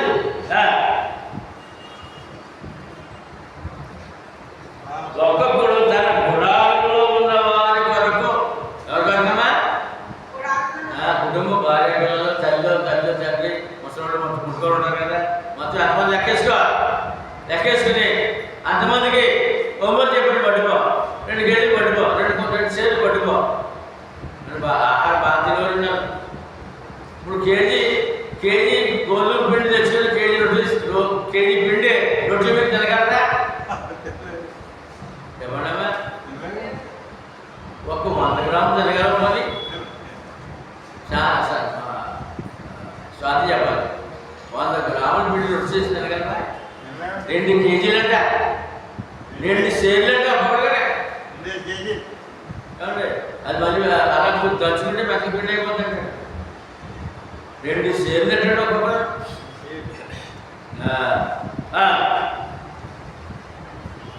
ఇశ్రాయేలీయులు అట్లు చేయగా కొందరు హెచ్చుగాను కొందరు తక్కువగాను కూర్చుకోలేదు. చెప్పినట్టు చేయడు కదా మనిషి. దేవుడు చెప్పినట్టు మనిషి అంతడా ఏంటి అప్పుడు మళ్ళీ ఉండదా చెప్పి ఒక్కొక్కరు కూర్చుడు అంటే 4 రెట్లు ఎక్కువ. ఏమండి బతకస్తుడు అనుకోండి ఇంక తక్కువ. బతకస్తుడు తక్కువ, ఆశపరుడు ఎక్కువ. 100 మంది ఎక్కువ తెచ్చుకున్నారంట, 100 మంది తక్కువ తెచ్చేసుకున్నారు. తీరా ఇంట్లో పెట్టుకుంటే అది 2 కేజీలు ఉంటుందంట, అంటే 2 సేర్లు ఉందంట. 4 కొంచెం తెచ్చుకున్నా ఎంత ఉందా? 1 కేజీ అనుకుందాం. కేజీ ఉందంట, సేరు ఉందంట. అదేమో 4 సేర్లు తెచ్చేసుకున్నాడు. ఏమండి ఒకడేమో 1 సేరు తెచ్చుకున్నాడు కానీ 2 సేర్లు అయిపోయినాడు. ఒకడేమో 4 సేర్లు తెచ్చుకున్నాడు, అడిగి 2 సేర్లు ఉందంట. అవన్నీ మాట వారు ఓవర్తో వచ్చినప్పుడు హెచ్చుగా కూర్చుకునే వానికి ఎక్కువగా మిగలేదు, తక్కువగా కూర్చుకునే వానికి తక్కువ కాలేదు. వారు తమ ఇంటి వారి భోజనముకు సరిగా కూర్చుకొని ఉండేది. ఏమంటే ఇంక సరి చేశాడు ఆయన. వీళ్ళైతే హాస్పిటల్గా తెచ్చుకున్నారు కానీ ఆయన సరి చేశాడు. ఎక్కువ తెచ్చడం ఎక్కువ మిగలేదు, తక్కువ ఉన్నవాడికి తక్కువగా. ఇప్పుడు దేవుని దగ్గర మనం ఎక్కువగా ఉన్న వాడికి ఎక్కువగా మిగలదు, తక్కువ లోటు రాదు. తక్కువ ఉన్నవాడికి మరి ఎక్కువగా ఆలోచిస్తే ఏమో పని చేయదండి. మనకి ఎంత కావాలో అందిస్తాడు ఆయన. తక్కువ చేయడండి, లోకమంతా మనకు కావాలంటే ఎవరండి? లోకమంతా మనకు కావాలంటే సరే మరి ఎంతవరకు కావాలో. ఇప్పుడు నేను సేవ అంటే నాకు సైకిల్ కావాలి, మోటార్ సైకిల్ కావాలి. విమానం అడిగితే చెప్పండి సరే. మరి దేవుడిని నేను అడిగాను, నేను అమ్మాను, విమానం ఇవ్వలేదంటే మరి ఎవరు తప్పు? అలాగే స్థాయిని బట్టి.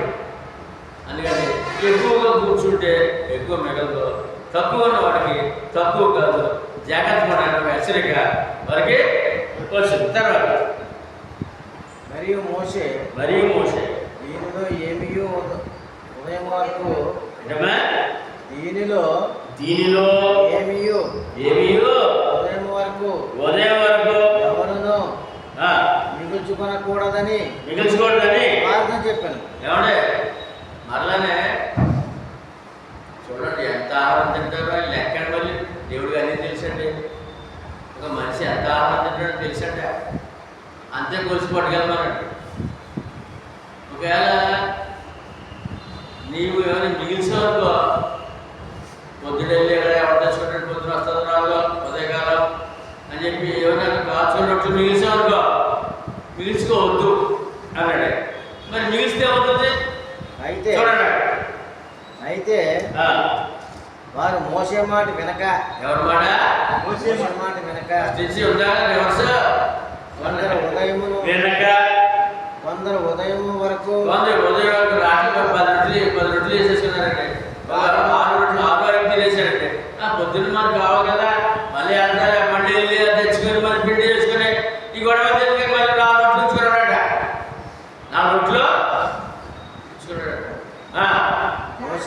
వెనక వెనక కొందరు ఉదయము ఉదయము వరకు దానిలో కొంచెము మిగుల్చుకొనగా పురుగు పట్టి కంపు కొట్టాను. ఎక్కువ కాబట్టి మరి ఎక్కువ కోరుకుంటే కంపని మన చేతులు కంపు అయిపోతాడు. ఎక్కువ కోరుకుంటే కంపు అయిపోతాడు.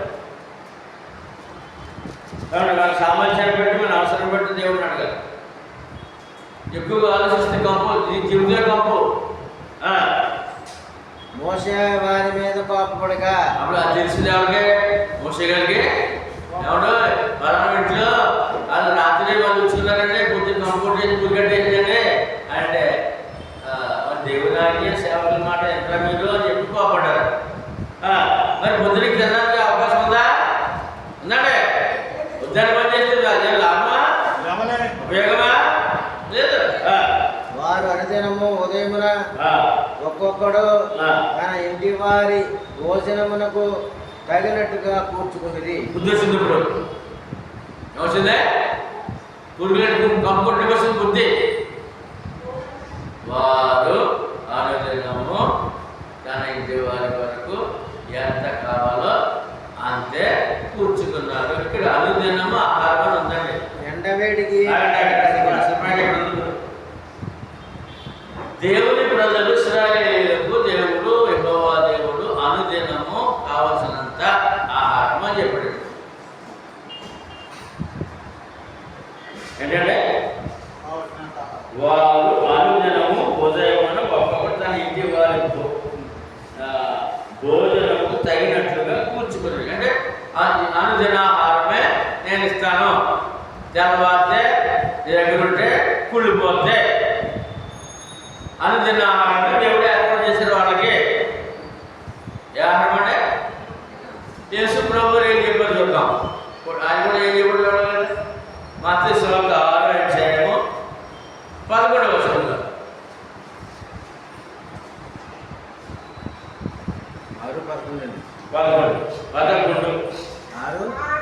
6:11 ఏమని అనుకున్నాడండి? అక్కడ ఏమన్నాడండి ఆయన? ఏమండి మోషేతో యెహోవా దేవుడు ఏమన్నాడండి? మీ అనుదిన ఆహారము 21వ వచనంలో చూసాం కదా. వారు అనుదినము ఏ రోజు కాదు ఆహారం తెచ్చుకోమని చెప్పారు. వారు అలా తెచ్చుకున్నారట. ఇప్పుడు వేసుకున్నామని చెప్తున్నారు. మీ అనుదిన మీరు ఏం చేయాలి? దేవుడిని మా అనుదిన మాకు అనుదిన ఆహారం అవుతాయి. కానీ ఏ రోజు ఆహారం ఆలోచన అడగాలంట. అది ఇశ్రాయేలు ప్రజలకు అదే మాట, క్రైస్తవుడికి అదే మాట. తర్వాత ఆయనది లెక్క. మీకు ఏం కావాలో ఏం అవసరాలు ఉన్నాయో ఆహార విషయం అయితే మాకు తృప్తిగా ఏమండి ఆయన ఎలాగడమో అలాగడగలరు. నా ప్రార్థనలో మా అనుదిన మా నేడు మాకు దయచేయండి దేవా. మోసే దగ్గర అదే మాట, యేసు ప్రభు దగ్గర కూడా అదే మాట. ఏమండి ఇంకా అవసరం అనుదిన ఆహారం సరిపోతుంది ఏంటంటే 3 అవసరాలు ఉన్నాయి, 3 గొడవ ఉంది అంటే ఆ తదుపరి సంగతి ఆయనది. తర్వాత ఏం కావాలో ఏం చూడాలో ఏం చెయ్యాలో ఆయనది. ముందు ఆహారం కావాలి కదండి. ఏది ముఖ్యరా? జీవితానికి ఏం ముఖ్యరా? నెలంతా ఆహారం లేకుండా కేజీ బంగారం కావాలంటే ఏమైనా ఉపయోగంగా? అది బయట కదా. అందుకని దేవుడు కూడా ఏం చెప్పాడు? ముందు ఆహారం అయ్యే బాబు అనుదిన ఆహారం అడగండి. తర్వాత కొంచెం బలవంతులు తీస్తాలే. అందుకని అనుదిన ఆహారం ఏమండి కోట్ల జీవరాశులతో పాటు ప్రతి మానవుడికి ఇస్తున్నాడు. రక్షణ పొందిన విశ్వాసకి ఏ రోజు లోటు చేయలేదు. చెప్పగలరా మీరు? రక్షణ పొందిన ఏ రోజు లోటు ఉందా? లేదండి. తెలియదు. అన్య జనులకే రోజు ఆహారం పడుతుంది దేవుడు. భక్తుడిగా దేవుడు కుమారుడుగా కుమార్తె నీకు పెట్టడా అంటే నీకు అడగవలసింది ఏంటి? ఇప్పుడు మాకు ఏమంటే అన్ని మన బియ్యం డబ్బాలు ఉంటాయి. బియ్యం డబ్బాలు అంటే బియ్యం ఉన్నాయండి. ఏంటంటే కూరగాయలు ఉన్నాయండి. ఫ్రిడ్జ్లో ఉన్నాయి. మన ఫ్రిడ్జ్ నిండా కాయగూరలు, గుడ్లు ఏవో ఉన్నాయి, మాంసం ఉంటాయి. నువ్వు తెల్లవారు లేచి ఆరోగ్యం లేచి వండుకోవాలి కదా. చెప్పండి, నువ్వు ఆరోగ్యం ఉండి లేస్తే కదా తీసి వండుకునేది. వండుకున్నా ఆ సమయంలో నీకు సడన్గా ఏదో ప్రమాదం వచ్చేసింది, లేకపోతే ఏదో వ్యాధి వచ్చేసింది, ఆ తిన్నందుకు నీకు అనుభవం లేదు. ఏంటి ఉపయోగమా? అందుకని ముందు జరగాలి. మా అనుకున్న ఆహారము అన్ని సమృద్ధిగా ఉన్నా నిజంగా వండుకొని ఇంకో గంట తిందామన్నా తినే అవకాశం కొన్నిసార్లు ఉండవు. తెలుసండి. అందుకని ఏమడగలంటే అక్కడ అదే మాట. తర్వాత హెచ్చుగా కూర్చుకునే వారికి ఎక్కువ మిగిలలేదు. తగినట్టుగా ఇప్పుడు వచ్చింది. తగినట్టు కూర్చున్నాడు. ఏ రోజు కావాల్సిన తాగాలి కూర్చుకున్నారు, తెచ్చుకున్నారు. ఆ ఎండ వచ్చినప్పుడు అది ఎలాగైపోయిందంట.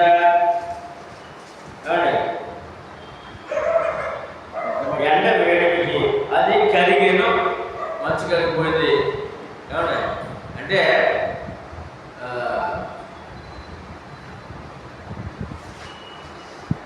ఫ్రిడ్జ్ మనకు ఉందండి. అందులో ఆహారం చెడిపోకుండా ఉండడానికి ఏం చేస్తే ఫ్రిడ్జ్ కొనుక్కుని అందు పెట్టుకుంటాం. ఇప్పుడు మంచుతో కలిసి వచ్చిందండి ఆహారం. ఈ ఆహారం భూమి కూడా చెడిపోకుండా మంచుతో కలిసి వచ్చిందంట. భూమి పడాలి మంచి ఇగిలిపోయిందంట. అంటే ఏసీలో నుంచి ఇచ్చాడనమాట, లేకపోతే ఏంటది ఫ్రిడ్జ్లో నుంచి ఇచ్చాడనమాట ఆహారం వాళ్ళకి. ఇందులోంచి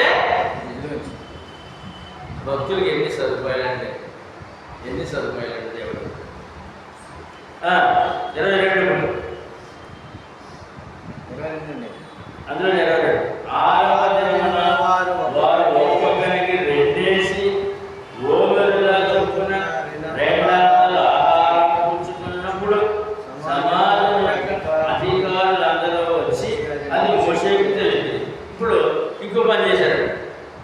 శనివారం ఏం పని చేయకూడదు, దేవుడు ఆరాధించాడు. అందుకని బయటికి వెళ్ళి ఆహారం తెచ్చుకోకూడదు. కనుక శుక్రవారం తెచ్చేసుకున్నాడు. శుక్రవారమే డబ్బులు తెచ్చేసుకున్నాడు.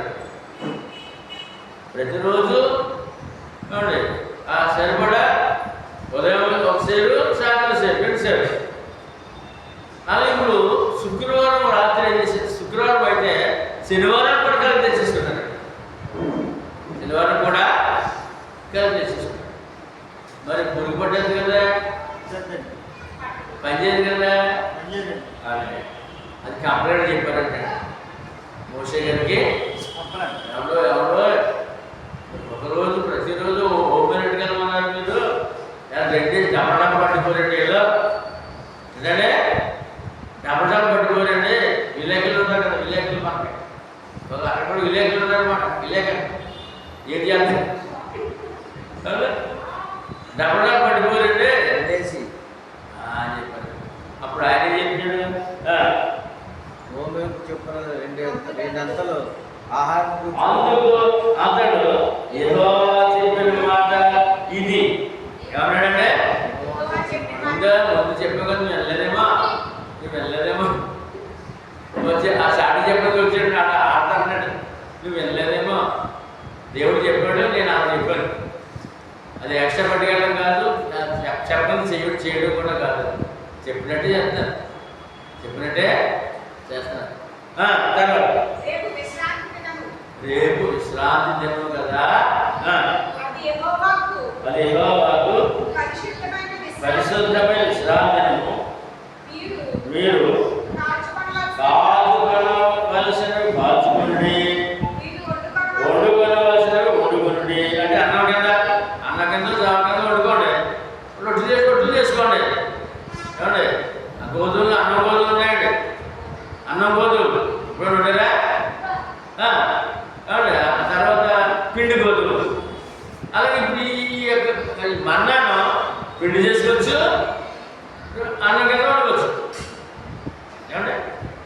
బిర్యానీ ఇప్పుడు చేసుకోవచ్చు, అన్నగడ్డ కనుక కూడా అలాగే అన్నమాట. వండుకునేవాడు వండుకోండి, రొట్టెలు చేసుకునేవాడు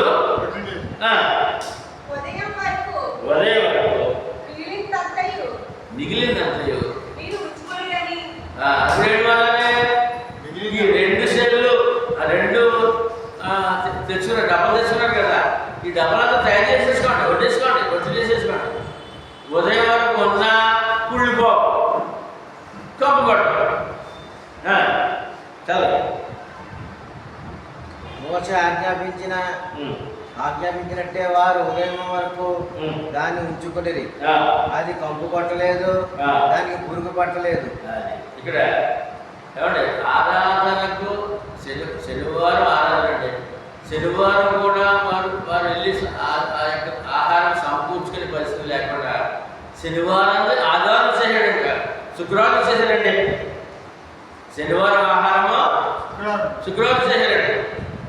ఇవాళ మనం ఆరాధన గురించి ఆరాధించుకునే హక్కు మనకి ఇచ్చాడు దేవుడు. ఆరాధన మాని బయట వాళ్ళకి వెళ్తుంటారు చాలా మంది. ఏమంటే శనివారమే ఆదివారం జాగ్రత్త దేవుడు. ఆ రోజుని దేవుడి సన్నిధి విడిచిపెట్టడం వీలు అది చెప్పడానికి ఇక్కడ ఈ విషయాలు చెప్పారు అన్నమాట. ఇవాళ మనకి ఆరాధన ఆదివారం ఏమండి, మనము ఆ రోజుని దేవుని ఆజ్ఞ దేవుని సన్నిధిలో ఉండాలి. మరి పరిపాలన చేసి బయటకు వెళ్తే ఆ రోజు ఆ వ్యక్తికి ఏ ఫలితం ఉండదు, ఏ ఫలితమో ఉండదు. ఒకవేళ ఆదివారం వెళ్ళకపోతే నాకు కష్టం వస్తుంది, నేను పోషించబడాలంటే శనివారం చదువుతాడే. ఆదివారాన్ని అర్థమవుతున్న భాష శాంతిగా అర్థమవుతుందా? ఆదివారం శనివారం చదువుతాయి. అది అక్కడ శనివారం శుక్రవారం చదువుచ్చాడు. కప్పు పట్టలేదు, పురుగు పట్టలేదు. ఇవాళ మనం ఆదివారం గురించి ఆలోచించాలి ఈ విషయంలో. ఏమన్నా ఎక్కువగా కూర్చున్నాడు ఎక్కువ కాలేదు, తక్కువగా కూర్చున్నాడు తక్కువ కాలేదు. అందుకని మనం దేవుడి సేవ విషయంలో ఏ విధంగా ఉండాలో ఇక్కడ కొరింథీ పత్రిక 14-15 వచనాల్లో చాలా స్పష్టంగా తెలియజేశారు. వ్రాయబడిన అన్నాడు ఏమని, ఎక్కువగా కూర్చుకున్న వాడికి ఎక్కువ కాలేదు, ఏమంటే తక్కువగా కూర్చున్న తక్కువ కాలేదని వ్రాయబడిన ప్రకారం. ఎక్కడ చూసినప్పుడు అమ్మా ఎక్కడ రాయబడింది? అక్కడ చూసాక నిర్గమకాండ రాయబడింది, ఇక్కడ రాయబడింది అన్నాడు 14 వ్రాయబడిన ప్రకారము అందరికీ సమానముగా ఉండు నిమిత్తము ప్రస్తుతమందు మీ సమృద్ధి వారి అక్కర్లకును మరి ఒకప్పుడు వారి సమృద్ధి మీ అక్కర్లకును సహాయమై ఉండవాలని ఎలాగ చెప్పుతున్నాను. సంఘంలో ఏమండి ఒకరొకరు సహాయం చేసుకునేలా ఉండాలి. ఏం చేయాలండి? ఒకరొకరు సహాయం చేసుకునేలాగా ఉండాలి. అదేవిధంగా దేవుడి సేవ సహకారులుగా ఉండాలి. తక్కువ హెచ్చుగా అనుకుంటే ఏముండదు, తక్కువ రాదని భయపడాల్సిన అవసరమో లేదనే విషయాన్ని చాలా స్పష్టంగా 16 మీ విషయమై నాకు కలిగిన ఈ ఆసక్తి తీతు హృదయంలో పుట్టించిన దేవుని స్తోత్రం. అతడు నా హెచ్చరికను అంగీకరించిన కానీ అతనికే విశేషాసక్తి కలిగినందున తన ఇష్టము చొప్పుననే మీ వద్దకు బయలుదేరి వచ్చేస్తున్నాడు. ఈ సేవ గురించి తీర్పుని ఏర్పాటు చేశాను, అతను మీ దగ్గర వస్తున్నాడు అని చెప్పి. మరియు సువార్త విషయము సంఘములన్నిటిలో ప్రసిద్ధము చెందిన సహోదరుని అతనితో కూడా పంపిస్తున్నాను. ఇక్కడ ఇంట్లో ఎవరున్నారండి? సువార్థికులు ఉన్నారండి, సహసేవకులు సువార్థికులు. పౌలు గారితో సువార్థికులు ఉన్నారండి. పౌలు గారు అపోస్తలుడు, వాళ్ళతో పనిచేసి పక్కన పనిచేసేవాడు సువార్థికులు మీ దగ్గర పంపిస్తున్నాడు.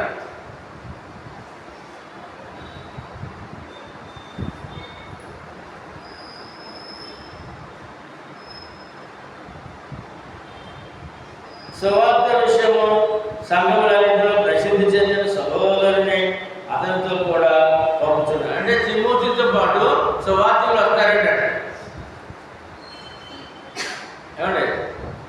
ఎక్కడికి? కొరింథీ సంఘానికి. తిమోతితో పాటు సువార్తికులు వస్తారు. సువార్తికులు తిమోతి కూడా వస్తాడు. అంటే తిమోతి ఏమైనాడు? సువార్తికుడు. ఇంకా సువార్తికుడు కలిసి వచ్చాడు.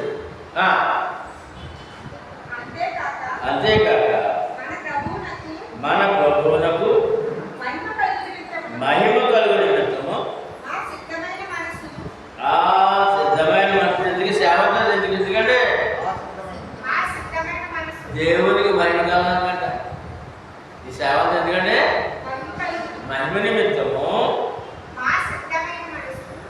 మా సిద్ధమైన మనసు కనుపరిచే నిమిత్తమును ఈ ఉపకార్యము విషయమై పరిచారకులమైన మాతో కూడా అతడు ప్రయాణం చేయవలని సంఘముల వారందరినీ ఏర్పరచుకుని వారతన్ని అంటే తీర్థుని సంఘముల వారు ఏర్పరచుకోవాలి. తీర్థు గారు ఉన్నారు. ఈయన సువార్తికుడే.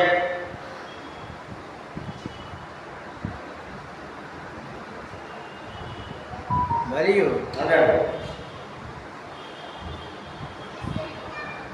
ఎందుకంటే సిద్ధమైన మనసు కనుపరిచే నిమిత్తము ఈ ఉపకార ద్రవ్యం అంటాడు. ఏంటంటే ఉపకార ద్రవ్యం సంఘాల్సిన కానున్నాయి కదా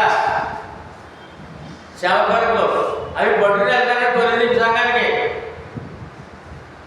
ఉపకార ద్రవ్యం ఇవాళ మరి మీరందరూ చేసిన ఆ ఉపకార ద్రవ్యం వల్ల ఏం జరిగింది కదా? గొప్ప కార్యము ఇతరులకు ఉపకారం జరిగే ఆ విషయంలో కొంత ధనాన్ని మనం పంచిపెట్టవలసిన అవసరత ఉంది. సేవలో ఉపకార ద్రవ్యము ఉపకార ద్రవ్యం విషయమై మాతో కూడా సంఘముల వారిని ఎవరైనా తీతుగా వెళ్తూ వస్తారండి. సంఘాలు ఇచ్చిన కానుకలు పట్టుకు వస్తారండి. సంఘస్థులు ఇచ్చిన కానుకలు పట్టుకు వస్తారండి. మరియు మేమింత విస్తారమైన ధర్మం విషయమై కనుక దాని గురించి మా మీద ఎవరు కూడా తప్పులు మోపకుండా మేము జాగ్రత్తగా చూసుకోవచ్చు అతనికి పంపిస్తున్నాము. మామూలు సాయం కాదండి, చాలా ఎక్కువ ధనంతో పంపిస్తారంట. ఏమంటే మేము ఈ ధన విషయం మేము తప్పు మనుషుల మీద కాపాడుతున్నందుకు ఈ తిమోతిని కూడా పంపిస్తున్నాం. మీకు కూడా ప్రభు దృష్టి యందు మాత్రమే కాక మనుషుల దృష్టి యందు యోగ్యమైన వాటిని గురించి శ్రద్ధగా ఆలోచించుచున్నాము. ఏమండి సంఘమైంది ఏంటండి? సేవకులు ఏంటండి? అంటే ఆలోచన ఎలా ఉండాలండి? శ్రద్ధగా దేని గురించి? ప్రభు దృష్టి యందు మాత్రమే కాక మనుషుల దృష్టి అందులో యోగ్యమైన వాటిని గురించి శ్రద్ధగా ఆలోచించాలట. ఇవాళ దేవుని దృష్టిలో మనుషుల దృష్టిలో సేవ ఘనమైన జరిగేది.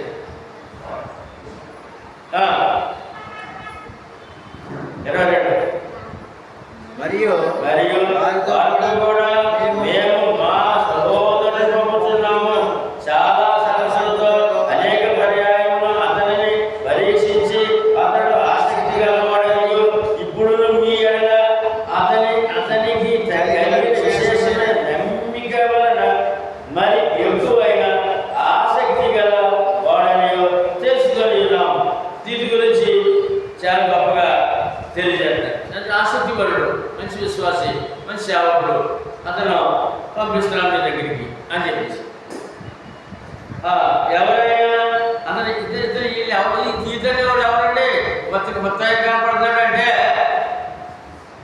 ఎవరైనా అడిగిన కదా అతను ఎవరైనా అడిగిన కదా నా పాలివాడని తీర్థుడు ఏం చెప్తాడంటే నా పాలివాడు నాకు సహసేవకుడు ఒకటి, నా జత పనివాడు నాకు నా సేవలో పాలువాడు జత పనివాడు 2 3 మన సహోదరులు ఎవరైనా అడిగినా కదా వారు సంఘం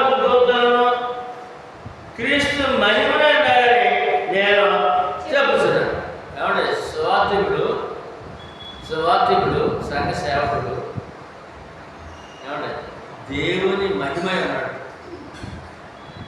దేవుని మహిమ నుంచి వాడబడేవాడు అన్నాడు. దేవుని మహిమ నుంచి వాడబడే సేవలు నువ్వు సాగిస్తే మరి దేవుని మహిమలో ఉన్నావు కదా. రండి, ఇప్పుడు సేవకుడు ఏమన్నా సువార్తగా ఏమన్నాడు, అతడు దేవుని మహిమ అన్నాడు. దేవుని మహిమకు వాడబడుతున్నాడు. సువార్తుడి పాత్ర, సువార్తుడి యొక్క గొప్పతనం తెలియజేస్తాడు. కాబట్టి నీ ప్రేమ యథార్థమైనది, నీ విషయమై మా అతిశయము వ్యర్థం కాదని వారికి సంఘముల ఎదుట కనపరచును.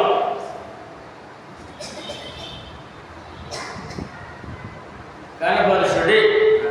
ఈ సువార్తకుల్ని తీర్చుకొని సంఘములు ఎదురుగా మీరు ఏం చేస్తారంటే ఈ విషయమై కాబట్టి అతిశయము వ్యర్థము కాదని వారికి సంఘములు ఎదుట కనపరచండి. ఈ సేవ వ్యర్థం కాదని చెప్పండి. సంఘాలు తెలుసుకోవాలి. ఏమంటే సేవకుడు ద్వారా క్రీస్తుకి మహిమ కలుగుతుంది చెప్పండి. మహిమ కార్యకర్తలు చెప్పండి. ఈవేళ జనము సేవకులు కొద్దిమంది వచ్చారండి, కానీ దేవుని మహిమాత్రమే జరిగింది.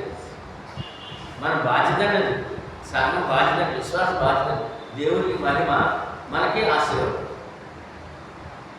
సంఘంలో దేవునికి మహిమ, మనకు అత్యధిక దీవులు దాచిపెట్టాడు దేవుడు. ఆఖరి మాట చదువుకుని మనం సెలవు తీసుకున్నాం.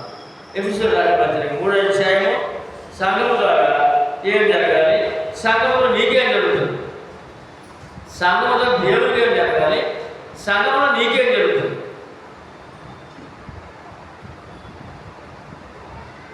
చదవండి. 3 ఎంతండి? ఎఫెసీ 3:20. మనలో కార్యసాధకమైన ఘనశక్తి చొప్పున అడుగువాడటి గంటను ఊహించేవాడటి గంటను అత్యధికముగా చేయ శక్తి గల దేవునికి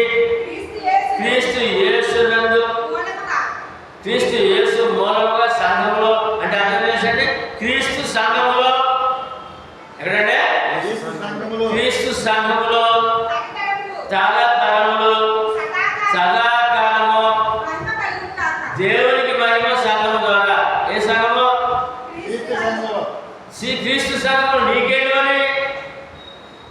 క్రీస్తు సంఘం దేవునికి మహిమ, మరి నీకేముంది? అత్యధిక దీవెన. ఏంటంటే మరి సేవ అవసరమా? అవసరమా? ఈ యొక్క రక్షణ విశ్వాసం కాపాడుకోవాలా? సేవలో మన వంతు సేవ చేయాలా? చేయాలి. ఈవేళ దేవునికి మహిమాత్మగా దేవుని కార్యం జరిగిందండి. ఆయన మహిమపరచడానికి సంఘాన్ని ఏర్పాటు చేసుకున్నాడండి. సంఘం ద్వారా దేవునికి మహిమ అండి.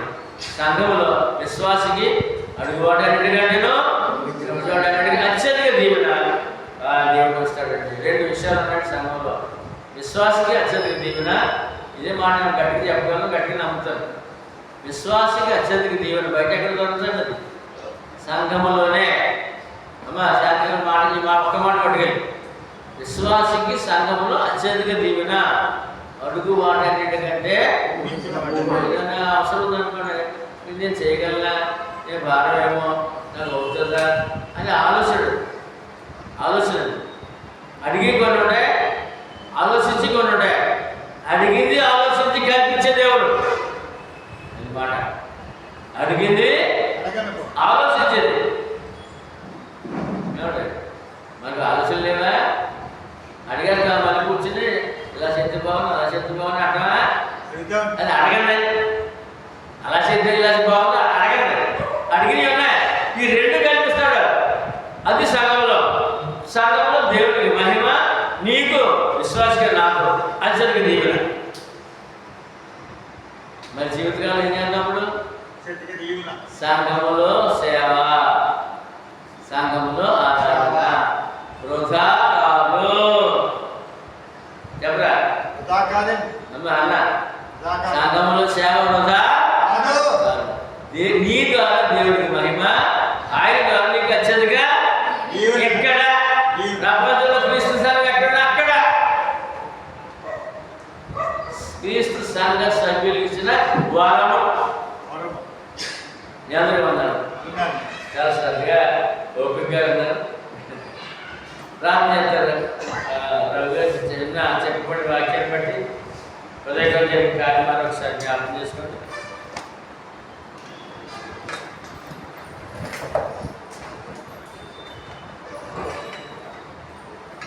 ఇంకటేమో